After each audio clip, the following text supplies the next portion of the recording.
que un día en clase de inglés necesito unha vez fixechedes listenings. Isto é o mítico que se fai en inglés. O sea, a mí tamén me saían sempre mal. E era un listening acerca do que a xente quería ser de maior, ¿no? E entonces entrevistaba, é super mítico que entrevisten a un neno e a unha nena.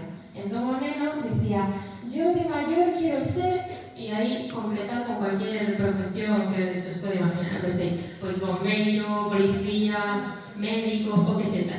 E cando lle preguntaban a ela que quería ser de maior, decía, eu de maior quiero ser madre.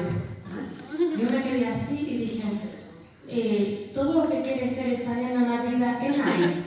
E entón pregunteime, por qué? Por que el ten aspiracións de dedicarse a algo que logre unha independencia económica tamén, ¿no? E que o convierte nun suxeito, nunha persoa, e en cambio ele solamente quere ser nai, como si ser muller e a maternidade foran algo que teñen que ir necesariamente da man. De feito, ainda estaba outro día nunha comida con uns amigos dos meus tíos e unha muller me dicía, mira, la juventud nunca hace caso, pero hazme caso en unha cosa, tienes que ser madre, porque te vas a arrepentir. Luego, estás sola, nadie te va a cuidar, pero en cambio, ninguén me decía, mira, te digo una cosa, tienes que ser padre, porque de mayor nadie te va a cuidar.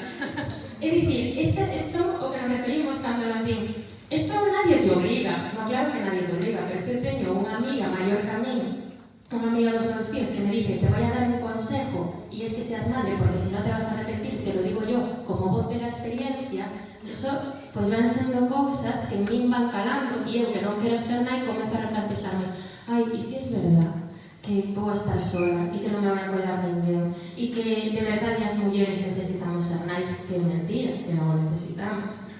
E bueno, era un exemplo ilustrativo.